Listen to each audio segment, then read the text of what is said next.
Assalamualaikum warahmatullahi wabarakatuh. Berjumpa kembali di channel ini. Salam sejahtera untuk kita semua, Bapak Ibu tenaga honorer, baik guru, nakes maupun teknis di mana saja berada. Berikut Bapak Ibu sekalian akan sampaikan pasal-pasal yang termuat dalam PP Manajemen ASN untuk pengangkatan Bapak Ibu sekalian menjadi ASN. Namun sebelumnya, kepada Bapak dan Ibu yang baru bergabung di channel ini atau yang belum mendukung channel ini, mohon bantuannya Bapak Ibu sekalian untuk mendukung channel ini dengan cara subscribe dan aktifkan loncengnya untuk mendapatkan informasi-informasi terbaru dari channel Profesi Guru. Iya Bapak Ibu sekalian, baru-baru ini ya Komisi 2 melalui Pak Mardhani Sera menyampaikan terkait dengan pasal PP Manajemen ASN yang menjadi harapan bagi tenaga honorer. Dikutip dari JPNN, rancangan peraturan pemerintah manajemen aparatur sipil negara tidak lama lagi akan disahkan. Informasi dari politikus Pak Mardhani Alisera, Komisi 2 DPR RI telah menyelesaikan pembahasan draftnya. Anggota Komisi 2 DPR RI ini juga menegaskan draft RPP Manajemen ASN tinggal diserahkan kepada pemerintah untuk ditetapkan menjadi PP. Ini tentu kabar baik kepada Bapak Ibu sekalian ya, karena sudah akan ada dasarnya nanti sebelum tentunya batas waktu yang ditetapkan oleh pemerintah. Dalam draft RPP Manajemen ASN final mencantumkan bab khusus penyelesaian honorer atau non-ASN, yaitu di bab ke-15.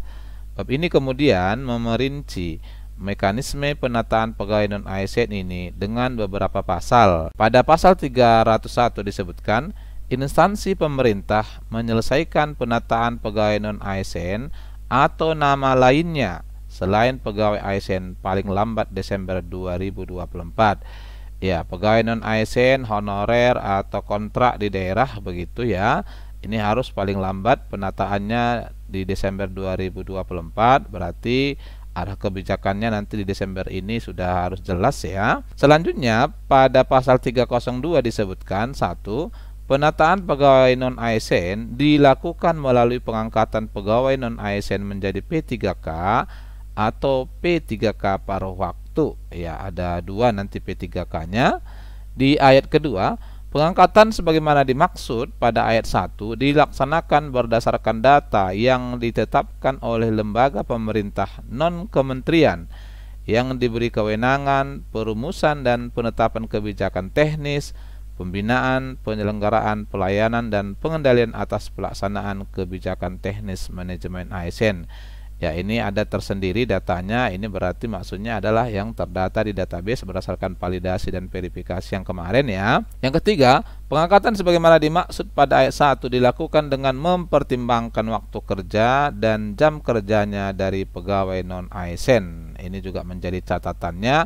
Artinya di poin ketiga ini atau ayat ketiga ini, Pemda ini kemudian harus memperhitungkan kembali terkait dengan kebutuhan dari honorer itu sendiri bagi instansi ya. Lalu pasal 303 disebutkan pegawai non-ASN yang tercatat dalam database sebagaimana dimaksud dalam pasal 302 ayat 2 wajib mengikuti seleksi P3K tahun 2024. Ini adalah pasal 303-nya. Ayat kedua, seleksi sebagaimana dimaksud pada ayat 1 dilaksanakan sesuai dengan tahapan pengadaan sebagaimana dimaksud dalam pasal 53. Cuman ada pertanyaan di sini ya Bapak Ibu sekalian, bagaimana dengan daerah-daerah yang tidak buka formasi? Apakah ini kemudian terakomodir menurut persepsi dari Komisi 2? Ini nanti yang akan kita bahas. Yang ketiga, dalam hal pegawai non-ASN sebagaimana dimaksud pada ayat 1 tidak termasuk dalam penetapan kebutuhan P3K tahun 2024, pegawai non-ASN tersebut diangkat menjadi P3K paruh waktu berdasarkan usulan instansi pemerintah. Jadi di ayat 3 ini maksudnya adalah jika jumlah honorernya ternyata tidak sama dengan formasinya, tentu sebagiannya tidak termasuk dalam kebutuhan begitu ya. Maka yang tidak termasuk yang memenangkan formasi atau dalam penetapan kelulusannya nanti ya kebutuhannya itu dapat diusulkan oleh instansi pemerintah. Dalam hal ini bisa kita lihat di ayat ketiga ini, pemerintah daerah diberikan kewenangan untuk mengusulkan honorernya menjadi paruh waktu kepada menteri. Jadi mereka ini punya kewenangan di sini ya Bapak Ibu sekalian. Nah, ini nanti kuncinya. Keempat, dalam hal telah terdapat penetapan kebutuhan P3K dan mempertimbangkan ketersediaan anggaran, P3K paruh waktu sebagaimana dimaksud pada ayat 3 dapat diangkat menjadi P3K sesuai dengan perencanaan kebutuhan sebagaimana dimaksud dalam pasal. Jadi P3K paruh waktu di ayat keempat ini ya tidak perlu lagi mengikuti seleksi. Kalau dibuka tahun depan, cukup Bapak Ibu sekalian langsung diangkat menjadi P3K. Ini adalah mengisi formasi atau menggantikan ASN yang pensiun. Nah, ini adalah ayat keempat dari pasal 303 ya Bapak Ibu. Hal mana ini ya sesuai dengan Kemenpan 347, 348, 349.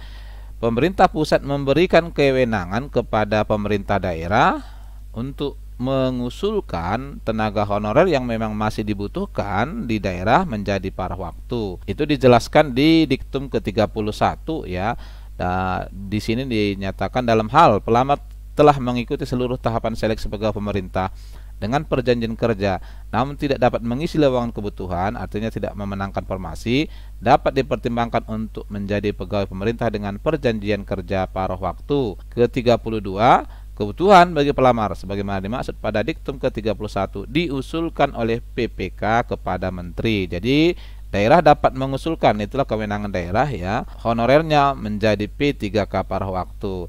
Nah, terkait kebijakan ini memang ada satu pertanyaan terkhusus ini kepada daerah yang tidak buka formasi, karena memang PP Manajemen sesuai dengan Undang-Undang ASN sudah mengamanatkan penataannya paling lama di tahun ini, maka tentu yang tidak bisa mengikuti juga terutama yang sudah masuk database akan diusulkan menjadi P3K paruh waktu. Agar kiranya PP yang tadi kita sebutkan berjalan, memang sebaiknya Permendikbud nomor 75 tahun 2016 terkait dengan SPP itu juga kiranya bisa dicabut ya, agar daerah kemudian bisa komit untuk mengusulkan seluruh honorernya yang apabila dibutuhkan menjadi P3K paruh waktu. Itu barangkali yang menjadi poin utama juga dalam pengangkatan P3K ini.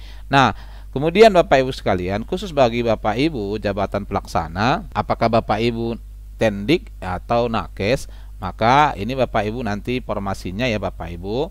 Untuk SLTA sederajat Bapak Ibu bisa pilih pengadministrasian perkantoran, ini bisa Nakes, bisa Tendik yang menangani administrasi ya.